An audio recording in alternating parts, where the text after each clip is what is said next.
ลูกนี่แต่ละมื้อนี่ซ้ำนี่นะเจ้าไปอยู่ใช้อันแบบเจ้าตอนเจ้าสิปรีมาอยู่นี่อยู่ตามมันไปแล้วเชื่อกับบริณตามเตียงอืมไปอยู่ตามเตียงคน โดย โอ้มีอยู่บ่แบบว่าอ่าไปดินไปหยังเนี่ยบางเที่ยงนี่เพิ่นบ่เอิ้นกินข้าวกินน้ำมีบ่ หมมีกูมีบ่มีแตะเก็ดปืนกับพวกเพิ่นกี่เขาย่ามเพิ่นกี่เขาเฮาก็ย่างไปอ๋อกะว่าเพิ่นกินข้าวแล้วเจ้าก็พาลูกไปโดยอ๋อยันลูกอยากกินน้ำเพิ่นบ่โดยอืมคำว่าเฮาสิอยู่ต่อบางเทื่อบางทีบัดมันต้องเพิ่นต้องเอิ้นเนาะโดยแต่เฮาคิดไว้ก่อนเนาะโดยเฮาคิดไว้ก่อนเฮาเลยจำเป็นต้องย่างหนี้โดยโอ้เป็นอะไรคือคิดฉัน ขึ้นไปก็อายเพิ่นอ๋ออืมจำสิไปกินมาต้องอายเพิ่นเนาะโดย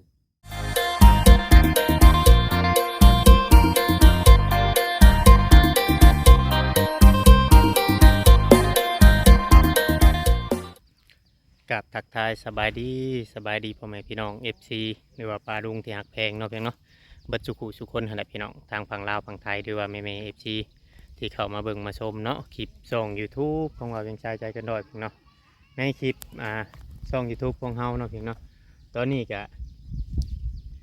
มาไทยบ่าวคำละพี่น้องเนาะ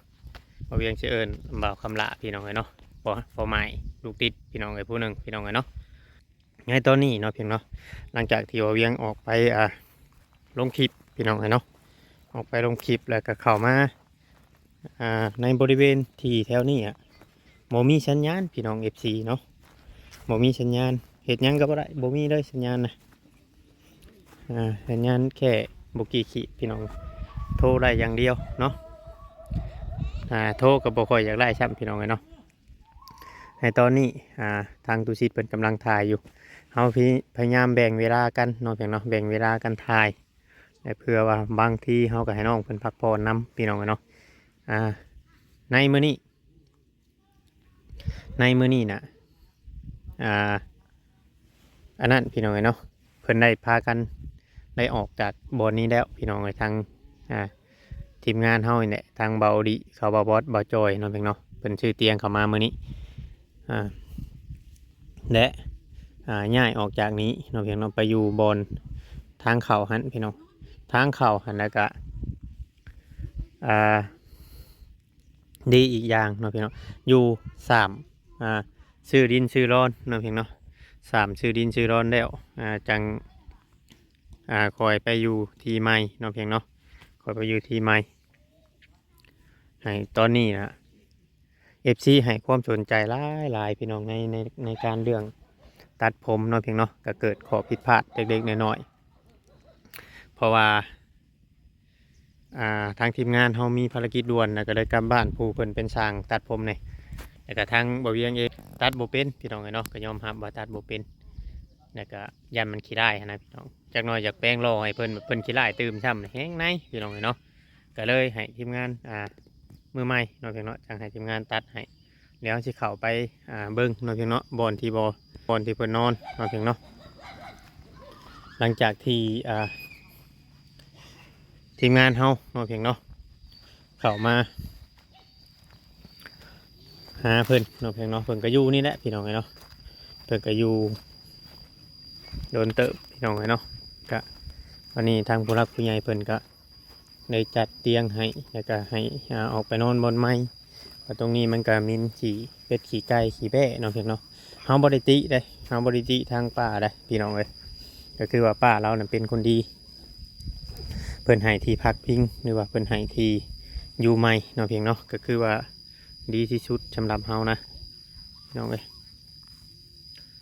คือว่าอันนั้นแหละ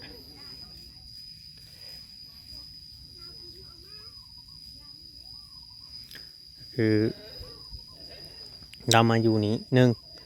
ใกล้น้ำนี่ก็คือว่าเวลาลูกเราอยากอาบน้ำบักห้ำน้อยนะบักแม็กหรือว่าเท้าแม็กนี่น้องแม็กนี่น้องพี่น้องแม็กน้ำเราก็มาหย่มอาบ แล้วก็มานอนน้ำพออยู่นี้พี่น้องเนาะแต่ว่าเสื้อผ้าหน้าแพรของน้องคำลานี่ก็ยังอยู่นี่คือเก่าเด้อพี่น้องยังอยู่นี่คือเก่าก็มุงเก่าแล้วแล้วก็แพรผ้าขนหนูแล้วแต่เสื้อเก่าแล้ว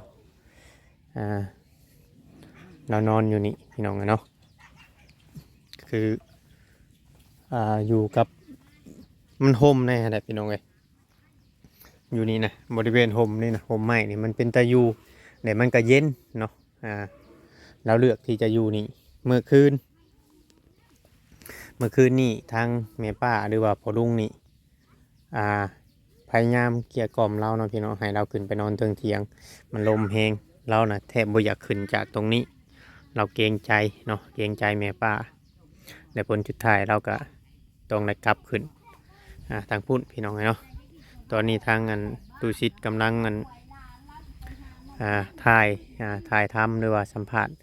น้องคำลาอยู่พี่น้องเนาะบ่าวคำลาเพิ่นนี่แหละทางบ่เวียงเองก็ต้องรอจังหวะเพราะว่าเขาถ่ายคลิปเขาถ่ายพร้อมกันเนาะเพียงเนาะถ้าเขาถ่ายผู้หนึ่งลงก่อนและผู้หนึ่งลงน้ำดังเนาะยอดวิวเขาก็สิบ่มีเนี่ยFC ไปเบิ่งผู้นั้นผู้นี้แล้วก็มันก็สิยอดวิวสูงฝาก FC หรือว่าผู้ใหญ่หลายๆคนพี่น้องเนาะเขามาเป็นกำลังใจให้เด้อพี่น้องเนาะรอทางตูชิดเพิ่นถ่ายทำแล้วก็เวียงใหญ่เขาไปเติมเนาะเพิ่มเติมต่อในคลิปนี้พี่น้องเนาะ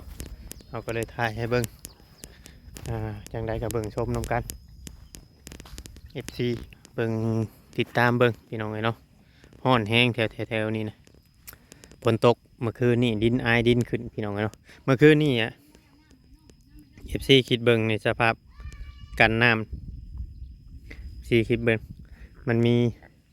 กันน้ำกันยังขึ้นพี่น้องเนาะจังใดก็เบิ่งชมไปทำกันแล้วพี่น้อง FC เนาะพี่น้อง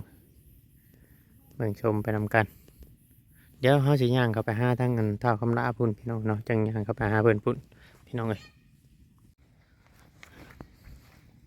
พี่น้องเนาะฮ้อนแห้งเอาไปพุ่นก่อนไปนี่เลยพี่น้องเตียงของป้าเพิ่น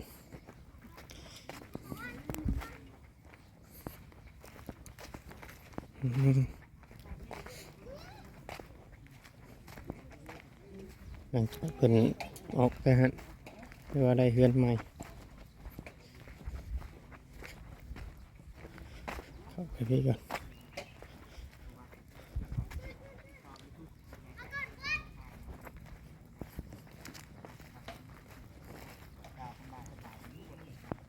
นี่แหละกระตุบเพิ่นใครอยู่ดอกมันเป็นต้นใหม่บ่ใหญ่พี่น้องมันเป็นต้นใหม่บ่ใหญ่พี่น้องเนาะก็คือคักเป็นบอนทีนั้นเมื่อก่อนนี่ตั้งแต่เรายังบ่ดำนานี่เราเอารถไถมาจอดไว้นี่พี่น้องสบายดีบ่เวียง สบายดีผู้ทางเบาคำลากันเราเห็นแล้วหนุบมือใช่ตัวใดหูจักความเนาะ หักเบิ่งนี้เบ็ดจะเลี่ยนจากเบิดเนี่ย บ่ เมื่อยแล้วแต่เช้าผู้เนาะ บ่หลายคนเนาะชาบุญเมื่อนะบ่ใช่ชาบุญ เราออกเมื่อเดี๋ยวเราย่างออกไปพุ่น เห็นรถได้เลยใช่มีสัญญาณบ่แถวนี้เจ้าว่าเราสิไปลงขีบไปยัง เจ้าอยู่ใช้กินอีกเจ้าไปลงคลิปบ่ บ่แล้วใช่ อยู่หันมีบ่เน็ตน่ะ สองขีดคือเก่าเฮานะพอได้โทรพอได้แชทนะ อยู่หันบ่ โฟนนึงก็มีคือกันสองขีด ไปลง โฟนโกงกลางก่อนไปเบิ่งสองขีดพอได้ลงคลิปพี่น้องเนาะเครื่องเชื่อมไม้หลายชุดบ่มื้อนี้4ชุด โดย แต่ ไอ้เอามาไปเสือนั่นเพ่เครื่องมึงนั่น ไม่ยังเบิ่ง พี่เครื่องมึงนั่นมึงเอาไปเนี่ยเครื่องกู พาลูกเบ้าเจ้าข่อยได้บัดนี้เด้อบ่ให้เบ้ากูเด้อจะหน่อยมันสิไปเบ้ากับคนอื่นเด้อฮ้อนแท้สิยับไปทางพุ่นอีกจังหน่อย นั่งอยู่ผู้หญิง ในเบื้องนี้บ่เราสิไปลักเอาอย่าไปไว้อย่าไปเมียนไว้น้ำเพิ่นผูกเลยไปไว้ลูกอันนี้คือว่าเฮ็ดใหม่เนาะทั้งทีมงานช่วยกันเฮ็ดพี่น้องเฮ็ดให้คักก็ดีเลยพี่น้อง คือเฮ็ดคักแท้นี่ฮะบ้านหลังใหม่นี่บ่ได้คือเฮ็ดใหม่แท้เฮือนตัวนี้ใช่ลุงนอนนำบ่บ่แดงน่ะฮะให้ลุงนอนใช้เอาบอกก่อนให้ลุงนอนใช้บ่แดงน่ะฮะเด้อมึงเนี่ยมีหูบตุนอีกมีหูบแมงมุมอีกน่ะบ่นอนตัวน่ะมีหูบแมงมุมอีกนี่ มันครบคน มันครบคนตัวบยานมันครบบ่ครบเลยครบมือเลยไปเกะถุงยางออกมันครบมือตัวเราได้ มันบ่ครบแล้วมันแพงตัวเนาะยันแต่ห่อนแล้วบะแดงนี่เนาะ โดย นี่คือว่าขังเพื่อยังพี่น้องเนาะเพื่อยันว่าคนตกคนยังนี่แหละเตียงแต่สองอันเนาะเพิ่นชื่อมาเนาะคักเลยเตียงแบบประเภทแน่นหนาพี่น้องเนาะแน่นหนาอันเท่าไหร่ก็เพิ่นบอก พัน อันละพันบ่โอ้จะพอจังหวะคักแล้วพี่น้อง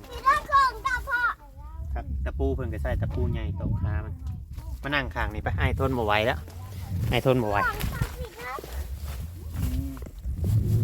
ไอ้ทนบ่ไหวแล้วมันฮ้อนพี่น้องเอ้ย ตู้เครื่องไหลอยู่นะ มันฮ้อนแฮง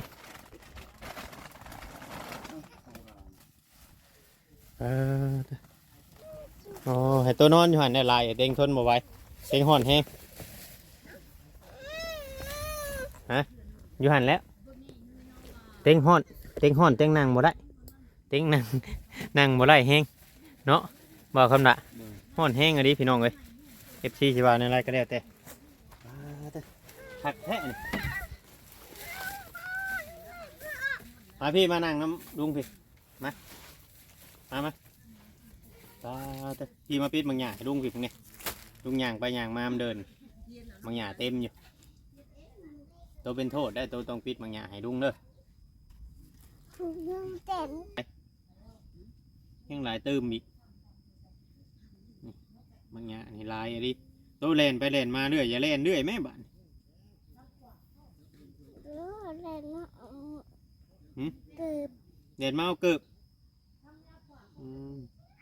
โดยเว่าเราอยู่โดย โดย สบายดีป้าลุงโยนนมมือขึ้น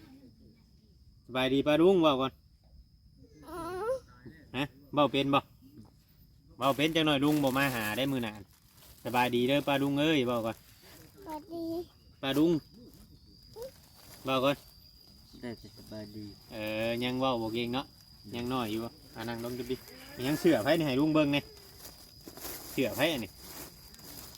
โอ้มีเสืองามหลายโตแท้อันนี้ เป็นนั่นนี่ เอาเป็นใส่ตรงยางไว้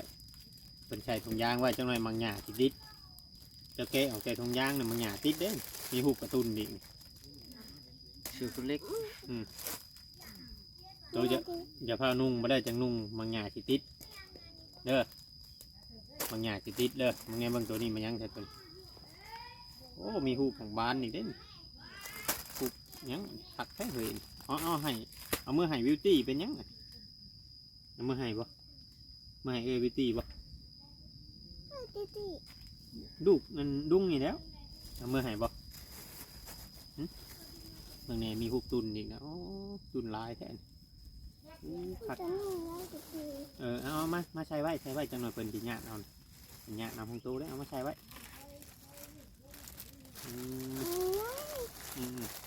เอาได้เบิ่งลุงจะมันให้เด้อลุงจะมันให้เด้อเนี่ยลงไปเนาะช่วงนี้ใหญ่ไหมได้ตั้งพื้นหนึ่งบ่นี่ ส เนาะ อง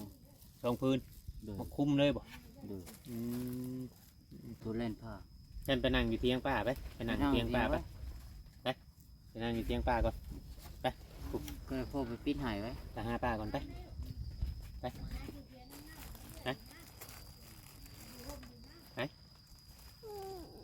อย่าดื้อเลยจ้ะเด้ออย่าดื้อพุ่นน่ะไปน้ำดุงนั่นไปน้ำดุงนั่นผูกไปเราเห็ดหยังน่ะไปเบิ่งเราอยู่ห่ะไปลุงปิดบางอย่างให้คอยแน่เถอะไปท่านเจ้าจะดื้อเลยจ้ะเด้อนั่งได้จังหน่อยมื้ออื่นดุงบ่มาหาเด้ท่านเจ้าดื้อมื้ออื่นดุงบ่ซื้อนมมาให้กินได้กินบ่นมกินบ่กินน้องไงเนาะห่อนแห้งเพราะว่ามันนั่น ก็มาถ่ายในทีไม้เพิ่นทีนอนไม้โมเมนทีไม้เนาะโมเมนทีดินไม้ตัวดินตัวนี้มันเป็นดินของใครตัวนี้บอกกันละ นี่คงน้อยพี่น้องเสือร้ายมา โอ้ พี่นางมัน อ๋อของเพิ่นเอาน้ำมาให้ลูกกินดิโอ้ยอยากอาบน้ ไปอาบ ำไปให้เอ้ยยุ่มไป เขาโยมอยู่ผู้ คนน่ะคนยุ่มอยู่ ไป เนี่ยมีคนยุ่มอยู่อาบใจกระชามเด้อ ผ้าโยมอยู่ ยุ่มใจกระชามเด้ออ๋อเพิ่นอยากอาบน้ำเพิ่นฮ้อนเนาะแม่นเนี่ยเพิ่นฮ้อนพี่น้องเนาะฮ้อนแฮงแต่ว่าเวียงก็ยังฮ้อนมื้อนี้สีเงียบกว่ามื้อก่อนเนาะ โดย เพราะว่าคนบ่เข้ามาหลายเนาะ โดย เดี๋ยวนี้จื้อบ่จื้อบัดกูคนบ่ โดย เริ่มจื้อแล้วเนาะ โดย อืมเริ่มจื้อเนี่ยน้ำเนี่ยได้เพราะว่าสิมีหลายๆคนก็คอยบอกเพิ่นนั่นแหละพี่น้องเนาะก็บอกเพิ่นผู้นั้นผู้นี้แล้วก็ผู้รักผู้ใหญ่นั่นแหละพี่น้องเนาะก็เฮาชื่อเพิ่นเรื่อยเพิ่นก็อาจสิจื้อได้อันนั้นเด้อเฮาก็พยายามบอกเพิ่นอยู่พี่น้องเนาะอืมทีมงานเผาเพิ่นมีเวียกอันนี้เพิ่นก็ได้เมื่อไว้ โดย อ่า แต่ละมือตอนแรกกูสั่งลูกบางอย่าง คือส่งที่เถื่อนพระเดี๋ยวลูกกิน นั่นพี่น้องเนาะเตียงเป็นชื่อมาแบบเป็นไม้อันนี้นะไม้ที่ว่าเป็นกบนี่พี่น้องมันก็เลยนะบางอันนี่เขาชื่อมาสมมติว่าตัวราคามัน4 1,000ลงไปนี่ก็เขาบดกบไว้นี่ก็ถือว่าครับเพิ่นบอกว่าไปชื่อเตียง แม่ อืม จะแม่หรือแม่บรีบ จูดีบ่ โดย จูดีกับแม่กงบดีบ่ โดย อ๋อ ใช่ว่าจือเพิ่น จูมานี่นี่ อ๋อจือ YouTube นี่บ่ โดย อ๋อเอามีภายในเข้ามาเจ้าจือ จูมากับเขาเบาจ้อยแล้วกับยังบ่อยากจื้อค่ะกับอ้ายนั่นนะ อ้ายยัง อ้ายหนึ่ง อ้ายคนใด อ้ายผู้ผมยาว บอกคำนะ ๆโดย เอ ก็ อ บ่คำก็เบาอ้ายนั่นอีก เบอร์เซนบ่ โดย เบอร์เซนกับผมยาวคือกันเนาะผมจอกนั่นน่ะวะ โดย เบอร์เซนแห่งจื้อง่ายแล้วผมจอกหัดผมเบอร์เซนกับบอกคำเรามักผมยาวอืมเดี๋ยวเจ้าก็จื้อเดี๋ยวเจ้าก็จื้อ เฮ้ยพี่น้องเนาะก็มีแต่ว่านั้น FC หลายๆคนเพิ่นก็แนะนำว่าแนวนั้นแนวนี้คอยเป็นไปเนี่ยพี่น้องคอยเป็นไปเพราะว่าความเป็นอยู่ของน้องเพิ่นเพื่อเฮาสิปรับโตได้เพื่อเฮาสิปรับการเข้ากับคนได้อย่างนี้ได้อเราเข้ากับคนง่ายแล้วก็ปกติเราอยู่นี่สมมุติสิขอถามย้อนหลังปกติอยู่กับลูกนี่แต่ละมื้อนี่ซ้ำนี่นะเจ้าไปอยู่ใช้อันแบบเจ้าตอนเจ้าสิปรีมาอยู่นี่ อยู่ตามมันไปแล้วเสือกับบรินตามเตียง อืมไปอยู่ตามเตียงคน โดย โอ้มีอยู่บ่แบบว่าไปดินไปหยังไงบางเทียงนี่เพิ่นบ่เอิ้นกินข้าวกินน้ำมีบ่ หมมีกูมีหมูมีแตะเก็ดปืนกับพวกปืนกี่เขาย่างปืนกี่เขาเอาก็ย่างไป อ๋อกะว่าเพิ่นกินข้าวแล้วเจ้าก็พาลูกไป โดย อ๋อยันลูกอยากกินน้ำเพิ่นบ่ โดย อืมคำว่าเฮาสิอยู่ต่อบางเทื่อบางทีบัดมันต้องเพิ่นต้องเอิ้นเนาะ โดย แต่เฮาคิดไว้ก่อนเนาะ โดย เฮาคิดไว้ก่อนเฮาเลยจำเป็นต้องย่างหนี้ โดย โอ้เป็นอะไรคือคิดฉัน คือไปก็อายเพื่อน อ๋อทำสิไปกินมาต้องอายเพิ่นเนาะ โดย นอกจากเจ้าสิเลือกกินแบบว่า นอกจากบอนที่เจ้าไปเฮ็ดเวียกให้บ่ โดย โอ้ กับเรื่องเคย เรื่องเคยอะดี โดย อืมบอนเจ้าไปเฮ็ดเวียกให้กับบอนที่เจ้าเรื่องเคยเนาะ โดย เจ้าเลยกล้ากิน โดย บางเที่ยงที่เจ้าไปเบิ่งเลยไปเด่นไปหัวน้ำเลยเจ้าบ่ดึงปานใดนี่เจ้าเห็นเพิ่นกาว่าใกล้จะฮอดเวลาเพิ่นกินข้าวนี่ต้องพาลูกหนีได้จากจุดนั้นเนาะ โดย อืมนี่แหละ พี่น้องเอ้ยเราฮู้แบบนี้แหละที่ว่าเฮาอันถามโมเมนต์เพื่อหยังพี่น้องถามเพื่อพิสูจน์ใจแล้วก็เพื่อให้ FC นี่มีความรู้สึกแนวไหลกับเรานี้เนาะพี่เนาะแต่ว่าในช่วงบ่เวียงยอมรับเลยยอมรับว่าในช่วงนี้นะน้องเพิ่นอาจจะเมื่อยในการเว้ากับชุมเฮาเพราะว่าหนึ่งมาแล้วก็ญาติเวลาลงไปเฮ็ดเวียกนำมาชุมประปานี้ที่จริงทางเรานี่ก็บ่ได้ว่าอยากให้ลงไปหรอกเพราะว่าทางทีมงานเฮาเข้ามาก็อยากให้น้องนี่อยู่นี้แต่เฮาก็บางเทื่อบางทีเนาะเฮาก็ต้องถ่ายวิถีชีวิตสิ่งที่ว่าเราเฮ็ดเวียกนี้สิ่งที่ว่าเราแสดงออกในการไปใช้ชีวิตหรือว่าจำลองเหตุการณ์ก็ว่าแม่นพี่น้องเนาะที่ว่าเราพาลูกไปเนาะลำไห้ดำนาหรือว่าเฮ็ดแบบไรพี่น้องเนาะแล้วก็ใช้ชีวิตแบบไรพี่น้องบางทีนี่ห่วยฝนตกฝนดินกับลูกเนาะเด็กน้อยเนาะพ่อแม่แข่งฝนก็เลยแข่งน้ำมาแน่พี่น้องว่าอยู่น้ำคนอื่นมันก็สิยังบ่อยู่ยังดีแหละมันเดิมดึงกับทีมงานแล้วก็เดิมดึงกับผู้คนที่เข้ามานี่พี่น้องเลยก็ดีไปอีกแบบหนึ่งมาแดงนั่นนอนนี้มาแดงเนาะ เดี๋ยวอุ่นเตือนมาแรงมันหื้อไปอีกได้ซะ ขับมันแห้งๆนี่ก็ต้องได้ขึ้นไปเที่ยงป้าคือเก่า เลย ขับมันแห้งนะมันโมยูชำแม่ขับมันแห้งก็ต้องได้นั่นขึ้นคือเก่าถามว่ามันโมแห้งดีว่ามันนั่นก็นอนอยู่นี้สำคัญที่สุดคือกลางมุ้งเด้อสำคัญที่สุดก็คือกลางมุ้งนะพี่น้องกันเนาะเพราะว่ายุงตัวสำคัญนะถ้าเกิดปัญหาไข้เลือดออกนี่มันแห้งสีบานปลายแห้งสีดำไปเคยใส่อยู่บ่ทงไหม เคยอยู่ เคยตะกี้คุณบอก เลย มันไปใช้สิกูมา ทิม มันขาดบอก เลย นี่แหละพี่น้องเลยใส่ธงใส่ยังต่อไปเจ้าอาจจะมี FC เนาะต่อไปเจ้าอาจจะมี FC เป็นตัวเป็นตนแล้วก็อาจจะมี FC ซื้อโทรศัพท์ให้เพื่อยังเพื่อมีการสื่อสารกับทีมงานพี่น้องเนาะทีมงานโทรหาบางเทื่อบางทีเอาเวียงเชื่อเนาะเชื่อมันในผู้ใหญ่ใจดีแต่ว่าตอนนี้นะมีแต่ว่าเราทำความดีของเราไปก่อนความดูมันหรือว่าขยันช่วยป้าช่วยยังนี่แหละอะไรก็อันนั้นกันพี่น้องเนาะคุยกันมียังก็คุยกันเฮ็ดอยู่เฮ็ดกินนี่เฮ็ดเป็นอยู่บ่สมมติว่ามีแนวให้เฮ็ด ปี เลย อ๋อเป็นเนาะ เลย ว่าบ่ได้แล้วบางเทื่อบางทีเนาะFC หรือว่าผู้ใหญ่ใจดีผู้เพิ่นเบิ่งอยู่นี่เพิ่นอยากซื้อชิ้นชื่อหยังมาให้ลาบให้หยังกินซุ่มกันกับทีมงานแก้วแซวกินนำกันกล้ากินอยู่หรือเปล่า เลย ว่าบ่ได้เด้พี่น้องเอ้ยเนาะมันต่อไปมันต้องมีแบบนั้นเด้ทีมงานเฮาเข้ามาแต่ละคนบางเทื่อผู้ใหญ่เพิ่นเลี้ยงข้าวเลี้ยงน้ำซื้อหยังมากินแบบซุ่มแซวกันเนาะเฮาก็ต้องพัฒนาเข้ากันกับทีมงานคือว่าทั้งทีมงานเฮานี่เป็นกันเองอยู่แล้วพี่น้องบ่ว่าสิเป็นทั้งอันบ่เวียงกับหมู่คู่หรือว่าทางเข้าตู้ชิดมาหยังตู้ชิดนี่บางที FC เพิ่นอาจจะว่าเราบ่นั่นแต่ว่าถ้าไปนำกันกับชุมเฮาเราก็มักหยอกมักหยังกันอยู่แล้วนะพี่น้องเพราะว่าบ่เวียงเองเนี่ยพี่น้องเป็นคนที่ชวนตู้ชิดออกมาถ่ายคลิปครั้งแรก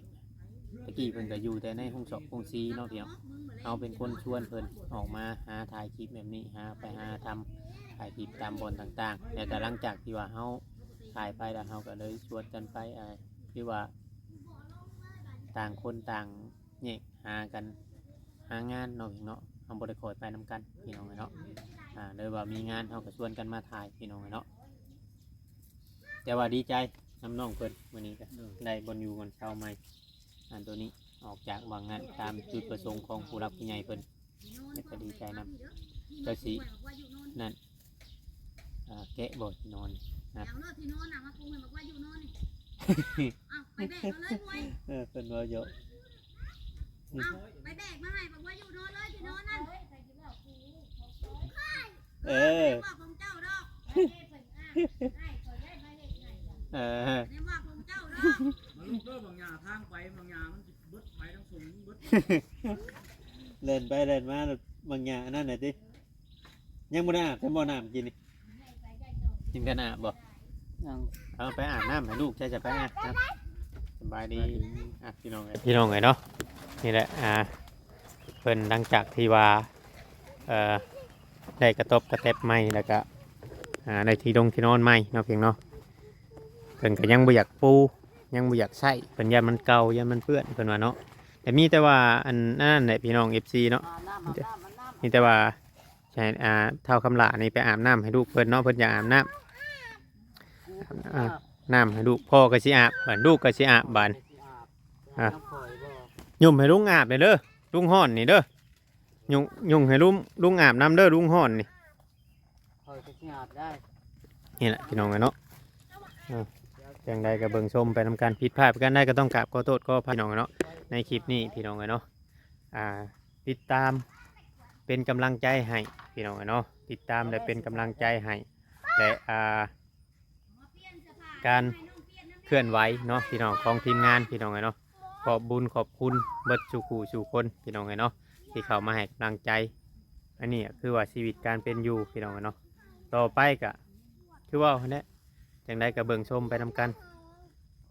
เบิ่งไปนำกันพี่น้องเนาะเพื่อยังพี่น้องเนาะเพื่อผลักดันคนคนหนึ่งให้เข้ามาเป็นคนดีของสังคมให้มีหน้ามีตาได้ให้คนคนนั้นพี่น้องเนาะได้รับการช่วยเหลือจากแม่FC เขาก็เชื่อมั่นในทีมงานเขาเนี่ยพี่น้องเนาะหลายคนที่เข้ามาหาทางเท่าอันคำลาพี่น้องเนาะเขาก็เชื่อมั่นอยู่ว่าต้องเป็นผลสำเร็จพี่น้องเนาะหรือว่าเขาปลูกต้นไม้เนาะเพียงเนาะเขาก็ต้องอยากมีดอกมีผลคือว่าเนี่ยให้เพิ่นงอกเงยให้เติบโตในมื้อหน้าพี่น้องเนาะจังได้ก็เชื่อมั่นเนาะเพียงเนาะ FC พี่น้องเนาะเอาเวลาเป็นเครื่องพิสูจน์ต้องเบิ่งไปเรื่อยๆพี่น้องเลยมันบ่จบสำนี้เนาะเพียงเนาะติดตามไปพี่น้องเนาะสำหรับคลิปนี้บ่เวียงกับชีรำลาไปก่อนพี่น้องเลยขอกล่าวคำว่าสบายดีพี่น้องเนาะ